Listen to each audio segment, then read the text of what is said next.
Well, good afternoon, everyone. This is Rob Gums with the Concerned Forum.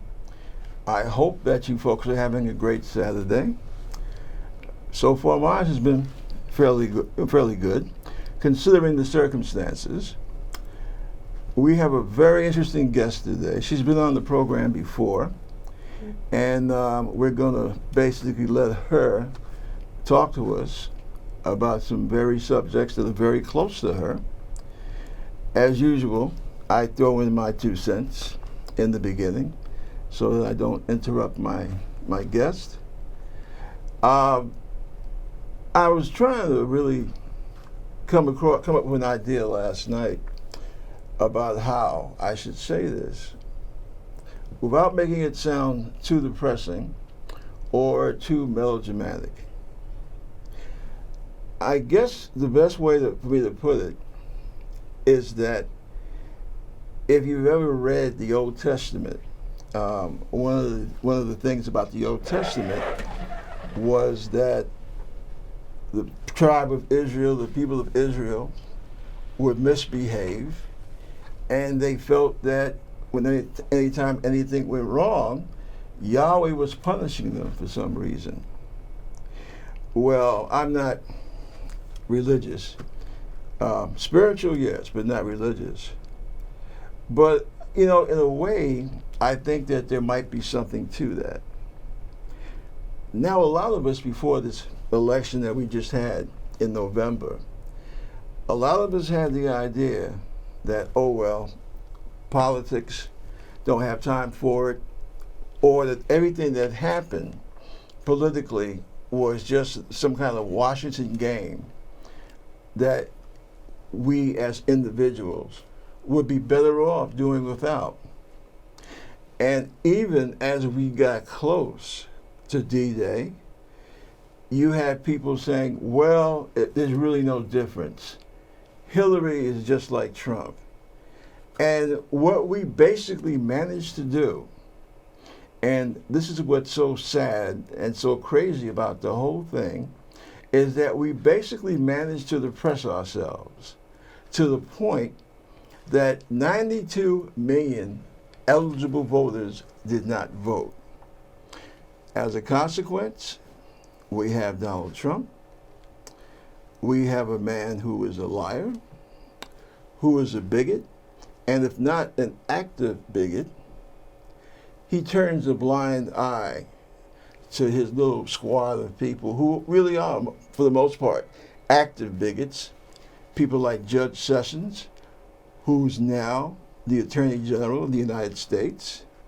This is the gentleman that told a young white lawyer that he was a disgrace to his race because he was fighting in court to stop the state of Alabama from preventing black people to vote. Now, this is the man that now is the highest law official in the land. Now, how do you think that's going to turn out? We also have a woman in the cabinet who has been put in charge of a department that the Republicans, especially the conservative Republicans, have been trying to abolish for the last 30 years. This woman, her family, of course, they're tremendously rich and wealthy, and they support Republican senators to do everything possible for charter schools. But this lady has never stepped foot inside of a public school. Yet now she is head of the Department of Education. And finally, we have a gentleman that's in charge of the EPA. He's from Oklahoma. He spent the last 25 years suing the EPA every chance he got. And now we find out that he's involved in scandal and corruption up to the top of his head, even substituting black market drugs so that he could execute prisoners on death row. So these are the merry band of angels that Donald Trump has burdened us with. And let's not forget the chief angel, Steve Bannon. the editor of an alt-right magazine who basically feels that Jews and blacks really don't belong in America.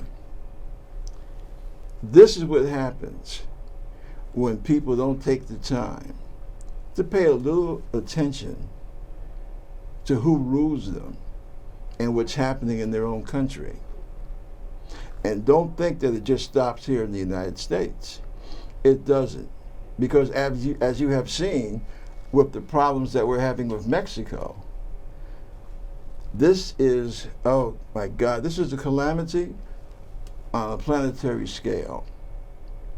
The one good thing is that we do know that the Trump administration will have to be investigated because of their close ties with Russia and President Putin even before Election Day. And that's one thing that is scaring the living hell out of them. So once again, this is what we've got. This is what happens when you don't pay attention. Now, to move on to a little different venue, I have my charming guest, Dr. Neva Alexandra, and she is the author of two books, two very good books, hashtag Rising Leaders, and let me see now, Female's Guide to Understanding Leadership. That I know. I hope that everybody, is it on Amazon, by the way? Yes, it is. Definitely on Amazon. Okay. This is something I know that a lot of people are going to want to get a hold to. So, on with the show. Dr. Alexandra, tell us about yourself. Thanks for having me here again. It's a pleasure. About myself, where should I begin? Basically, I've graduated not far from here, my bachelor's degree in legal studies at John Jay College of Criminal Justice. I went on to LIU where I got my social science degree, master's degree, and I have my doctorate in educational leadership. Pretty much I've taught in universities, I've taught in the Middle East, Saudi Arabia to be specific, and I'm also an entrepreneur. And I'm extremely passionate about individuals to know about culture and understand culture and cross-culture relationship, and particularly the business climate. So you need to understand culture and how it impacts business in order for you to be successful as a business owner. Could you give an example to our viewers? Sure, definitely. I mean, you have a business and you want to put it into another market that you're not familiar with. The first thing you need to do as any business owner, you need to understand the culture, simply the way things are done there. And you need not just to just jump in and try, because that's when someone just sinks because you don't know what you're doing. And you and I know the way things are operated in the United States is not necessarily the way it's operated in another country. That's true. Yeah. That's very true. I noticed that when I was overseas. Tell me something. What is different in your opinion, doing business, here in the United States as opposed to trying to do business in the Caribbean or in Africa, the Middle East? What's the biggest thing? Okay. Now let's try Africa. Okay. And let's try a particular place in Africa to narrow it down to either West Africa or East Africa. It could be South as well. You really need to know what I found. You need to know who are the political leaders, one, who is the chief, who is in charge. So it's not, okay, in the United States, okay, I have an idea, it's great, let me register the company and let me market and get business going. No. Sometimes you have to, in another country, you'll have to go to what they call the who is who. And that person who is who doesn't necessarily have to be official. There's, for instance, the Caribbean, there's certain places where that person just automatically has a respect of the neighborhood, and you have to speak to the person who knows the neighborhood and who everyone turns to. Another part of the world, maybe Africa, they'll call that person a chief. Right. But that person technically would be official. Somewhere else, it's not the same. And in the Middle East, I mean, pretty much, each place have their own rules. So you really need to understand the market before you touched ground. And some part, yes, you need to understand the language, but there are other things that you could utilize now to help you to translate. There are many different technology that you can use. I was just getting ready to ask you that because in the Caribbean, as I'm sure you know, you have Spanish, you have French, even Dutch, and you find it difficult. Well, I guess you yourself wouldn't. You know, one day you're dealing in I don't know, St. Thomas, Virgin Islands. It's my dad's home. Oh, okay. Yeah, or Dominican Republic. That was his dad's home. You know, yeah, folks, I had to get that one in. And Guadalupe or Martinique. That was my dad's mom's home. One of those two. We're not sure which one. But what kind of business works in areas like that? When you say business, yeah. Well, it varies. I mean, import-export products, that's one. That's usually the biggest thing people try to get into another country. They created something and they want to put it out. Okay, that's one. As far as their services, you know, someone came to me the other day. They have a great idea as far as financial company, and they want to expand it in Africa. You know, and that's a very tricky one. Because you need to, there's one thing doing finance in the States and understand the system, and then go into another country to understand how they do the business. But there is a need in a sense where they, you know, the other country are doing certain things similar to the States or trying to become similar to the United States, and they feel there's a need for them at that time. So they're moving forward to Africa. Do you think when we talk, okay, let's take Africa, because that's, you know, a little further than the Caribbean, similar, but still a little further. As a woman, because I'm thinking of a good part of my audience, I mean, what's it like? I had a chance. I think I mentioned the last time we spoke, I had a chance to be in Kenya for a little while, in Mombasa. And, hey, those sisters, they know how to hustle, you know. And in Mombasa? Yeah. No, okay. Yeah.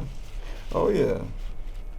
Now, when you say hustle, what do you mean I by mean, out hustle? there doing business, selling, especially like in the pier area, right? Cloth, right? Little manufactured goods, things of that nature. They are not, you know, that's one of the negative preconceived notions that they have, you know, some people have here in the States, that Africans are, I don't want to say lazy, but that they're not really into initiative, you know, hustle. That's not true. Of course not. I did not know that was an idea that they have here, because you know, there's so many hardworking individuals from the continent of Africa, and of here course, in New you York, know, yeah. So, and you know, take a place like Nigeria, you find like a lot of entrepreneurs, a lot of people that come up with great ideas, and not only in Nigeria. I just use them for an example. You know, coming up with different ways of running an energy company, and different ways of making, you know, could be as simple as a shoe, different designers. So at all, I don't find, you know, that they would think that, you know, that stereotype Africans are lazy. That's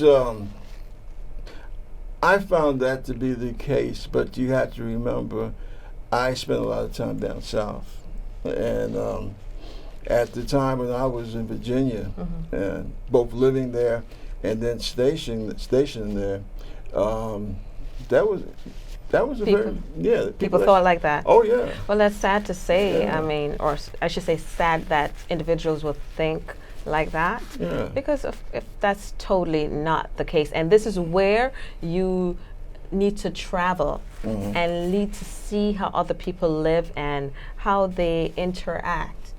And sometimes you realize that you might be the lazy person because the way these people have to feed their family, it's not the norm. You know what you say, that is so real, and that is so true. Because I remember, especially my last command, my God. I mean, I used to get in arguments, I used to get in fights with people because of those preconceived notions. The first time a lot of those guys went and they hit the Caribbean, and I was made basically the ship's ambassador because I had family there, Right. And I mean, these guys were walking around like their minds were totally blown because all the things that they had been told about black people of color, and they finally had a chance to see for themselves that it's not true. Now, just slightly shifted to you. You spent most of your time between the Caribbean and here in New York. And maybe I would say Boston, most of right? my time I've spent time in the Caribbean. I've spent time in Africa. I've been to Kenya. I've been to Nigeria. I've been to, on the north side, Egypt. I've been to the Middle East as far as I worked 3 years in Saudi Arabia. I've been to the Emirates. So to cover the Emirates, you have Abu Dhabi, Dubai, Sharjah.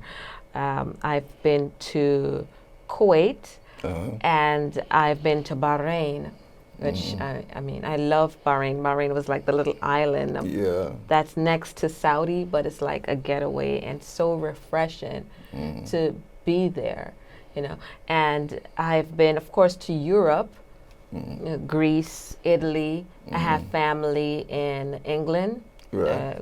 Large amount of my family is What in part England. of England? London specifically. Okay. Yeah. So it's I mean I guess I would be considered well traveled, and I get to meet people and just understand them. Yeah. See, I gotta keep looking at the clock because talking with you, I totally forget about the time. You see, that's one thing. Just as far as conversation goes, you are a fortunate person, extremely fortunate, and I guess I am too. But in a way. I want to say that you said I'm fortunate, but at the same time, it's not like I was born with a gold spoon in my mouth. No. And I just want to put that out there. Not at all. This is something. As a matter of fact, I came from a very humble background. I mean, deeply humble. You understand? So, for me, it was like I have to do this. I have to get my degree. I have to work hard. I learned to save on my own, understanding finance, not relying on anyone to cheat me. Right. And so I made it a goal to travel. And I know people that I would consider fortunate because they've made more money or they have more money in their family than myself, but at the same time, they don't have the same experience being able to go and travel, or they're always broke and can't travel. See, that's exactly what I mean. Number one, when you was talking about yourself like that, and especially about, learning about money and learning not to let people cheat you. Right. I was saying to myself, my God, this is my old man side of the family. I mean, that Caribbean, that Caribbean knowledge, that Caribbean thing, you got it.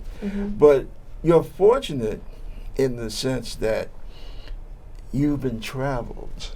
Okay. And that's a big thing. I'll tell you what I mean by that.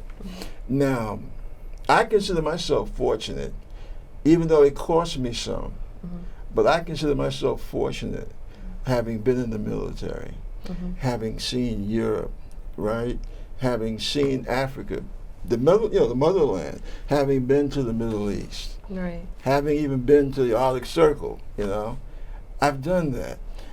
But you have to remember that at this time, at this point in American history, and see, this is one of the things that, this is one part where politics does intersect with what you're doing. Because, see, in America, a lot of people, especially people outside of this northeast circle here, right? They've never traveled. You have But why is that though? Why? I mean, yes, I know finance could hold you back. I know this, but why? How hard is it for someone to travel in the United States? Now, here's what I mean. If you go online, you usually see all these little packages, right? And as far as traveling, you can simply, and if you don't like to take the plane, if that's, you can, if you want to go to Canada, it's right there. You take the bus and you go, or you could drive. If you don't want to drive again, you go back to the bus. But you have the options. Right. It's not difficult to go and get your passport and utilize it. And just right over there, the border in Canada, it's a totally different lifestyle, a totally different culture, and you will feel the experience, Puerto Rico, it's a part of... You speak Spanish? No, I wish. I wish. But I mean, you have that option as well. And also, well, we have the other border of, Mexico. I'm not going to go deep in that, but still you have the opportunity. So it shouldn't take a lot. And then they have all these tours, right? You have the boats, the mini vacations. You can do that. Explore.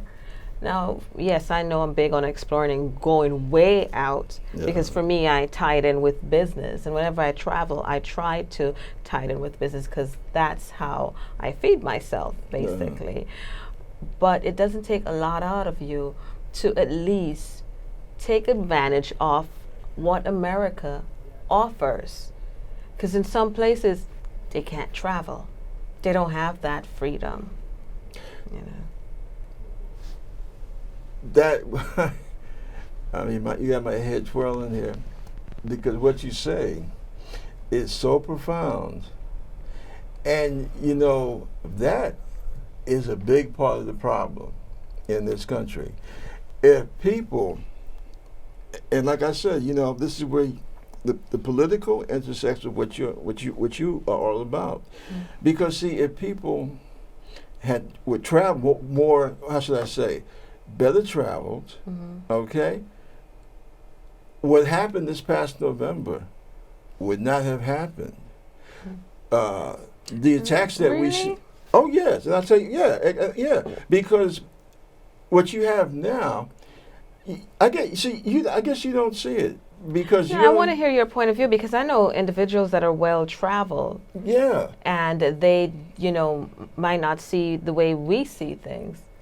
See, you got to remember, this is, like I say, this part of the country, all right, it's totally different than if you go to Virginia, especially Southern Virginia, South Carolina, Alabama, Mississippi. Oh, Mississippi. You got millions of people that they never step foot out of the state that they're born in. What I'm saying to you, though, I've met individuals during my travels, some that are in the Middle East as we speak, that voted the opposite way. I mean, I shouldn't say the opposite way. They voted for Trump, President Trump.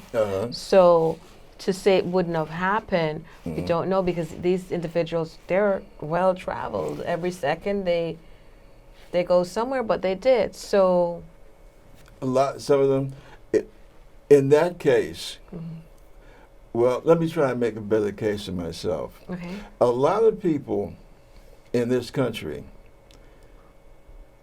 would tend to be, would tend to fall for his line because they're fearful.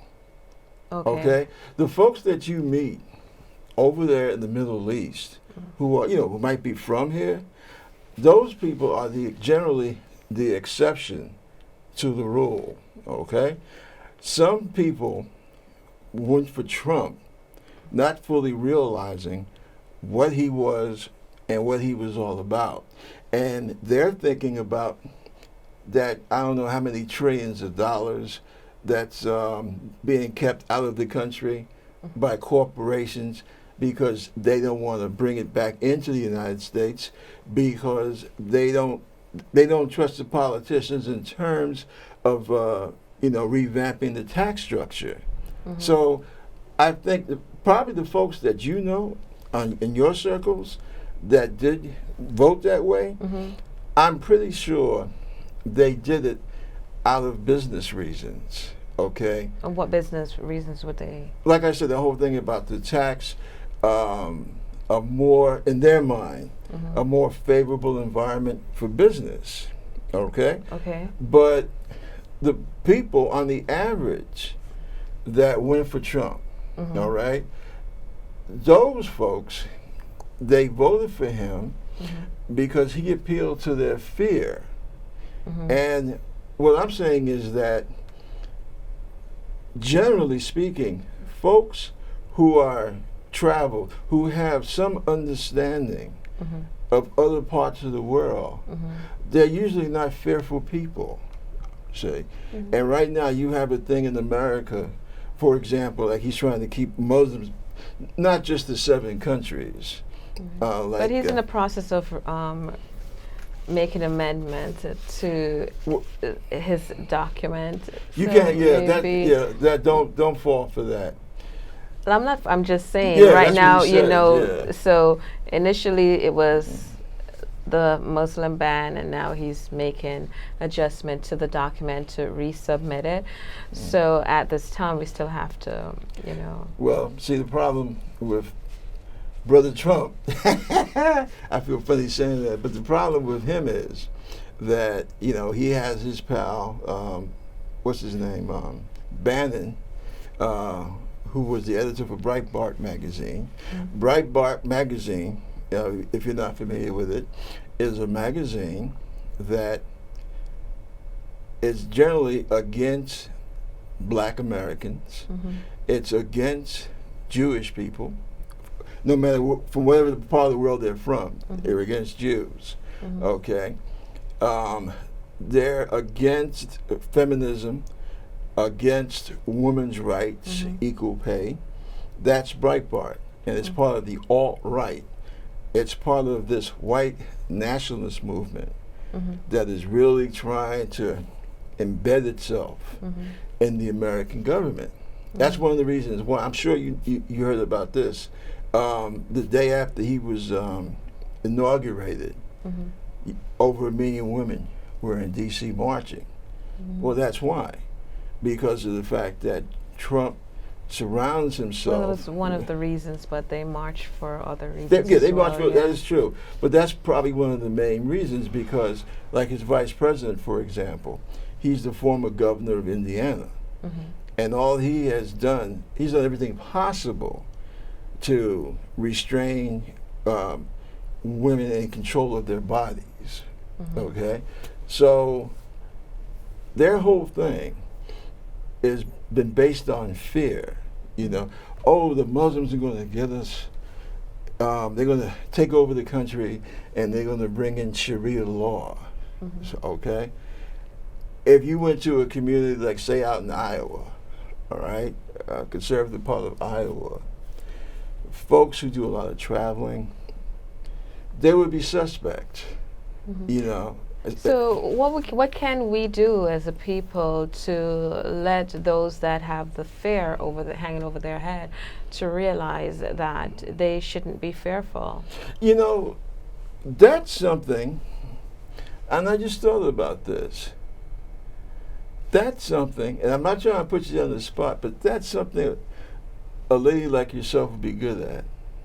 You know, because you're in education, you know, and I could think of no better opportunity for a woman as yourself, such as yourself, to, I don't know, set up some type of program or something of that nature, telling people about your experiences, basically teaching them that everybody outside the United States is not going to eat them. I agree, and that's what I do. I'm hired as keynote speakers or speakers to talk about, culture and diversity and inclusion. So that's something that I do. And again, that ties back into what I do, for businesses, because again, they need to know about culture, diversity, and inclusion. So yes, I love the opportunity and would love many more opportunities to speak about that, for people to understand each other, to understand what makes an individual tick. I mean, for instance, when I was in Kenya, I remember watching the telly, and on the telly they talked about, and I think the news came on as well in the United States, where a bus was pulled over and the Muslims on the bus shield the Christians so nothing that the people that pulled them over would not hurt them. So, think about that. I have breaked bread with some amazing people, Muslims. And I have sat in the home of the richest individuals. Some people that, their wealth is just very, out there. And at the same time, I've been in the home where the Filipino, the cleaning lady, yes, I went in the home and just hang out, sang karaoke, and enjoyed myself. But yes, I would love to talk about those experiences, but at the same time, there have to be an avenue or a venue for that to happen. So while I'm here speaking to, everyone out there, to let you know, yes, I'm here, and I would love that opportunity to speak and to let people know there's nothing too fair. Whether you're a Jew, a Christian, a Muslim, whether you're homosexual, we're, at the end of the day, we're human beings. And we should not live our life in fear. That is such a profound message that you bring to us. And it is so desperately needed. As a matter of fact, just yesterday, it seems that guy I just mentioned earlier, Trump's Attorney General, Sessions, he's in the process now of stripping away all the protection for transgender people. Have you heard about that? Yes. Yeah. But I'm scared of a lot of hearsay at the moment. Because, you and I spoke about the whole alternative facts and what's real news and what's not. And I'm not saying that this isn't real, but I just want to not get caught up with what's not reality. Because, again, it could be another fear, or it could be real. Well, unfortunately, in this case, it's very real. So it's going to happen. Yeah. What various organizations are doing, they're in the process of readying themselves to try and fight it. Okay. This is a very, you pick up the New York Times or check out the 11 o'clock news, or I should say the 7 o'clock news, and you see for yourself, this is a very fearful country. People are terrified. This is the most, I saw it on MSNBC. Psychiatrists have said that this has been the most stress-filled, both before the election and after the election, the most stress-filled political time since we started actually measuring this kind of thing back in the 30s. That's how frightened people are. You have folks who are scared. I just saw it when I was on the way down here. A guy, he's teaching in one of the universities in this area, if I'm not mistaken. And he left to go home on a visit. He couldn't come back in. Yeah, I read that. That's just horrible. And I mean, of course, many different things occurred during this ban. Actually, sometimes when I go onto social media, I'm seeing checkpoints where they're randomly pulling over individuals to see if they're legal or not. Yeah. However, they, at the same token, they say they have a list of individuals that they're deporting because of crimes that they have committed.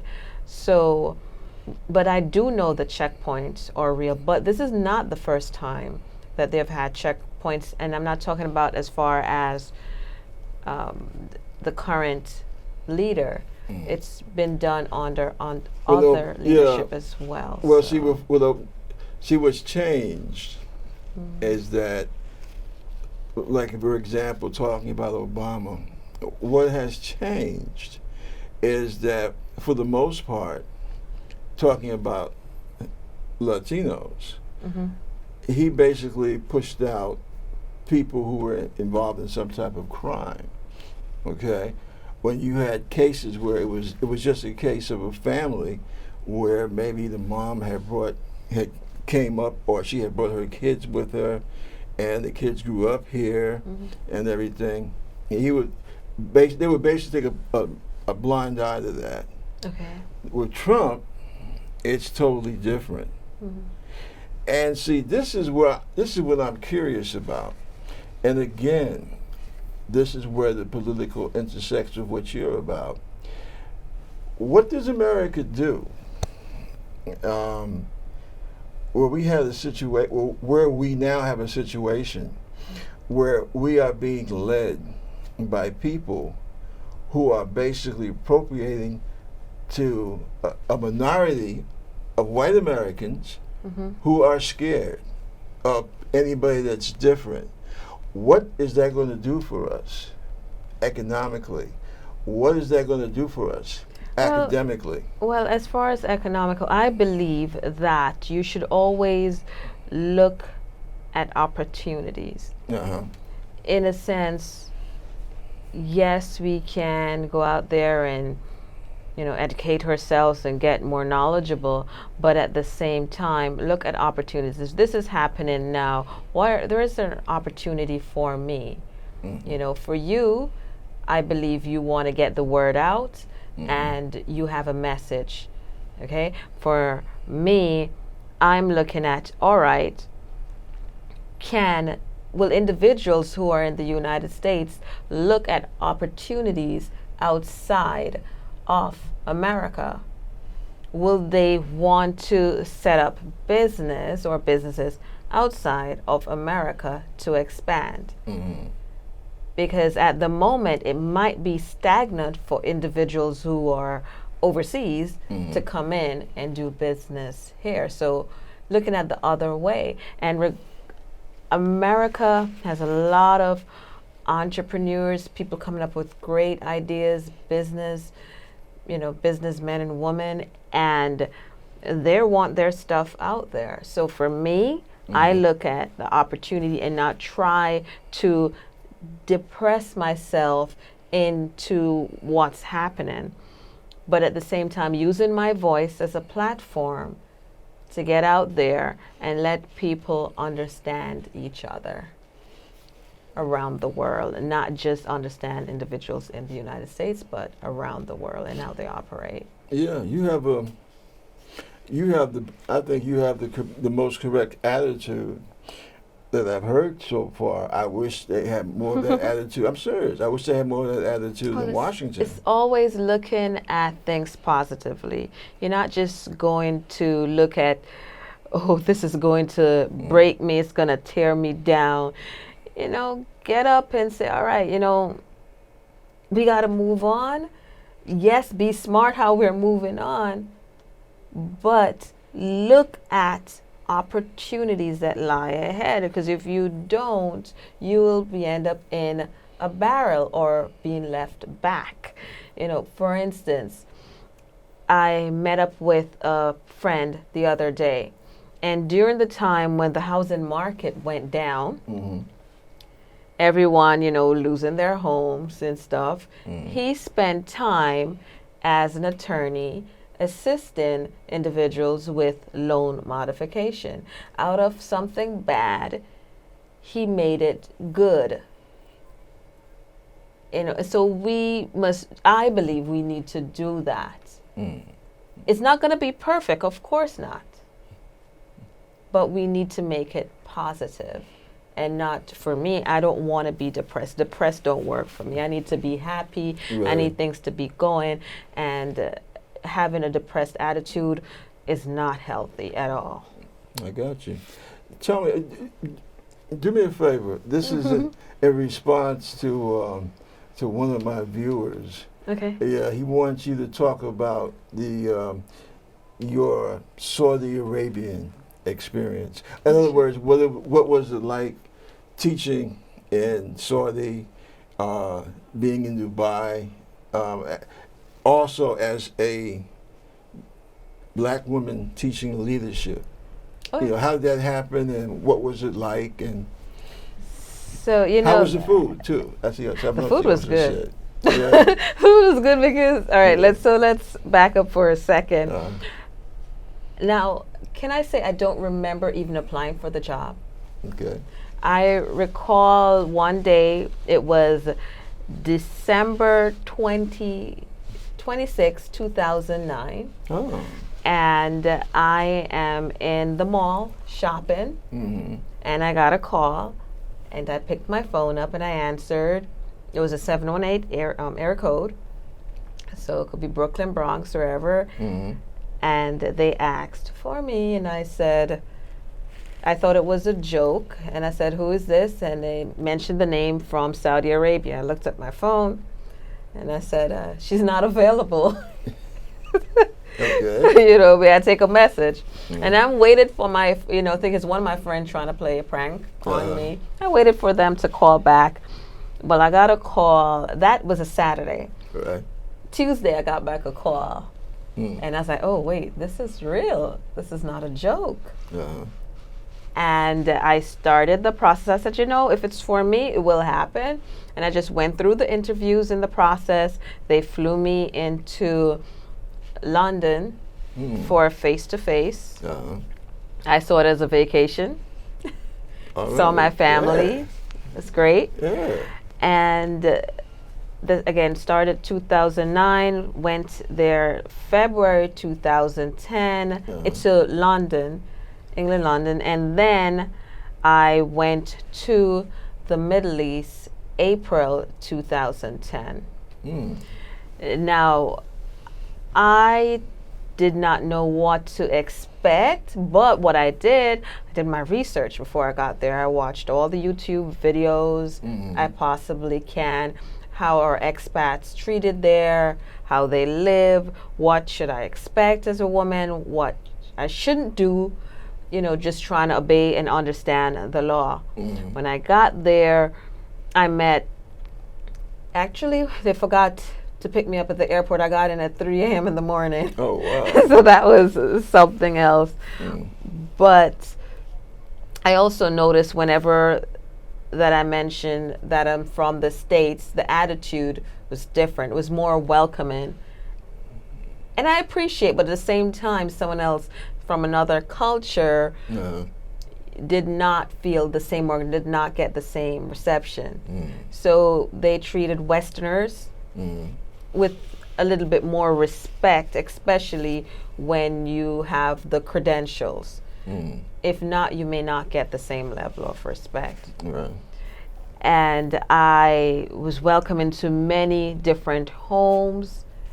You know, it was just because once they trust you, it's like the door open. If they don't, you're not going nowhere. It's nothing happening for you. I've met colleagues that within 2-3 months, they just hit the border. They couldn't take it. They ran away. And because, of course, they have rules. You know, now you may look down on their rules, but if you did your research before you got there, you would know. Right. You know, so I met, again, it was not just individuals from Saudi, but you got to meet different individuals, Egypt, Jordan, Afghanistan, Yemen, Sudan, you know, I can go on, but it was like another melting pot of individuals. And so hence the different foods. So you're there, you're never hungry. It's like so many choices of what you can eat. And because there are no movie theaters, there are no clubs. I'm talking about Saudi now. There are places of worship, and I have to be careful of this, but it's like underground. But legally, you don't have any place of worship as far as, you know, churches or whatever other religion that you may practice. Right. But it's there. People have it, but just in their close proximity. Right, a little concern, yeah. Yeah. And because the entertainment is not a lot, we tend to have food and eat and hang out. So that was, you know, the way we got to meet each other, got to learn about each other, and I spend a lot of time in the mall because that's where you end up meeting everybody. You want to go, just go to the mall, and that's where everybody hanged out. So the beauty about it, I was able to go next door to Bahrain whenever I'm bored, because Bahrain is a little bit more liberal and relaxed. And so every 2 weeks or so, I'll go over there, sometimes every week, depending on how I'm feeling or what I'm doing. The opportunity, there have opportunities there. However, I find over time more Americans are realizing this, so the job opportunity is not as it used to be at one point. You know, have I witnessed, usually I get this question, did I witness anything where, you know, Sharia law, have I seen? I wasn't going to ask you that, but you know, I said if she wants to speak about it, she will, because I know that could be a touchy subject. Yeah, I mean, I've seen some stuff, but at the same time, I've seen where they have a sign up saying, if you're hungry, take. So if you're hungry and there's food, you know, you can have the food, but don't steal it. Right. You know, so, and it just, again, yes, I had to be careful. I did not live in fear. There was one time I was late for the airport coming back to the States for a vacation. It was just a week that I got off, and I said, I'm going to make use of it. Came back, and I left my back door open. And I came back, and everything was fine. So, wow, okay. You know, just the sand. So, you know, a lot of sandstorm, and we went through that. As a woman being there, I have my challenges. I remember once I had a problem with my phone bill and my light bill. And I'm, you know, I need to clarify this. And they said, we need to speak to your husband. It's in my name.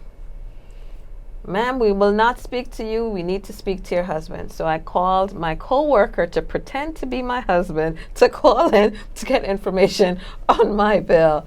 So, you know, those are the times where it's just a little bit frustrating, you know, and sometimes you're gonna see things that you don't necessarily agree with. Yeah. But what do you do? Because you have to be careful at the same time if you want to continue working there. No, I was just going to say that being in the military, you didn't come across any American military people while you were there, did you? Yes, but they worked on, in Bahrain a lot. Yeah. In Saudi, those that were probably retired military individuals that are now working. Uh-huh. So, yes. The reason I ask or say that is because I remember when I first got there, I had the thing, being on the road, and I would see like a car full of women and one guy, a guy driving, and I kept seeing that, and a guy that was with me said, that women can't drive here, not supposed to drive here. And I said, oh, so that's what I've been seeing. That's why it's like that. And he said, yeah. Well, I know, we had a women few can't drive, but they have, like on the compound, you'll see women driving on the compound. On the compound, yeah. But not outside. As well, I remember a very close colleague. She's a very lovely lady. She's from Saudi, but she went to school in Canada. Right. Just a part of her life, but she's most of her entire life she's in Saudi. She explained to me that in certain part of Saudi, there are women that they're driving out there, not in the cities, but they're doing farming and they have guns. And I'm like, what? I didn't see it, but she's telling me this. So again, they have. For some parts, some people have learned to live with, I guess you would see it as the circumstance of a woman not driving or a woman not being able to do certain things. But some of the females that I've met, they're okay with it. I remember one of my students saying, anytime she's depressed, she get a new Prada or Gucci or Louis Vuitton bag because that's therapy. It's just cry and you get what you want. Wow. But understand, she's one of the fortunate ones. It's not like that for the poorer ones. And I taught in a school that had the middle to the upper class. Right. So they were able to speak to me in English and, So my experience, though, again, I made the best out of it. I'm not here saying, it was all peachy, because there were times when I said to myself, is this somewhere, how long will you want to be here? I thought about that. But there are people there that I met from the States that have lived there for 20, 25 years. And they don't see themselves coming back to the United States and one person said to me, Neva, as a black person with a doctorate, they're talking about themselves, coming back to America is as if they're nothing. And where they're at right now is as if they are a prince. It's that level of respect. And I've heard that more than one occasion. It's like coming back to America is like, who are you? You're nobody. And as a black person, he feels he has to work 10 times harder once he's in a job to prove himself. And if he messes up once, that's it. And where he's at right now, it's not the same feeling. And I've heard the same conversation over and over echo from others. So you would say that there are quite a few black American expats over there? Quite a few. If they get the opportunity, they're there. I wouldn't say a whole lot, but yeah, there are a few. There are a few there. How do you find London when you go home? There's family there, so it's just, it reminds me of New York. Yeah, it does. You It know, does, yeah. it's just another New York, and again another melting pot. You find everybody there. You know, and everybody is, of course, you work hard, and you live your life to the best that you can. And it's certain places could be a beautiful place over there. I like Portsmouth better. Where? Portsmouth. Okay. Yeah, down on the coast. Yeah, I liked it there. Okay. Yeah, but I was there quite a few times. I really liked it, you know. Yeah, I've been to Spain too. Spain is. You ever been to Palma de Mallorca? No. Oh man, that part of Spain, it is. Oh, it's beautiful. As we used to say, it's the gas. It really is wonderful, wonderful. And the food. That's the first time I had paella. Right. Okay. I gained like 1 million pounds over there. It was great. Tell me something. As a woman, as an educated woman, where do you feel more comfortable when you, especially in terms of your business, you know, things that you're trying to do? Do you feel more comfortable trying to do that here in the United States or Europe?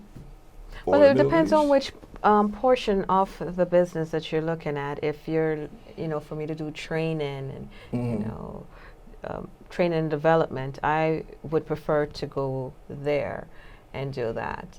If it's where individuals want to expand their business, I'd prefer to bring individuals from here to across the borders to do their business. So, I mean, at the same time, it's where opportunity arise, you know, so whichever angle.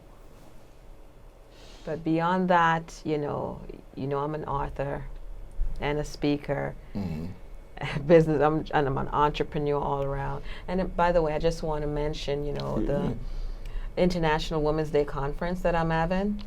Yes. It is on March 11th, your birthday. Don't forget, that's his birthday. And it's going to be at Hofstra University in Hempstead, New York.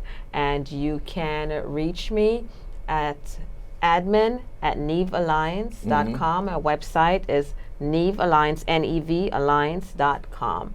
So you can look and reach out to me, and that's pretty much where you can find me. And don't hesitate to contact me. Wow, that's probably going to be a big thing. Why don't you tell them what some of the subjects might be about? Well, as far as the subjects, we're going to talk about finance. Yeah. We're going to just empower each other. We're going to talk about wellness. And yes, we're going to talk about some politics.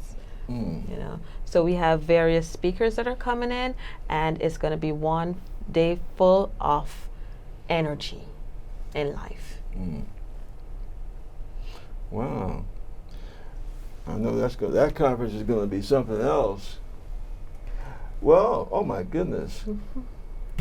Well, what I feared to happen would happen. I got so much in the conversation with you, the time has slipped by. Yes. But it's been great having you here. Thanks for having me. And we sure hope that you're going to come back to us. Yes. And, you know, again, you know where to reach me, NevaAlliance.com. I am Dr. Neva. And thanks again for having me. And thank you. And thank you folks for listening and looking. Take care. See you next Saturday.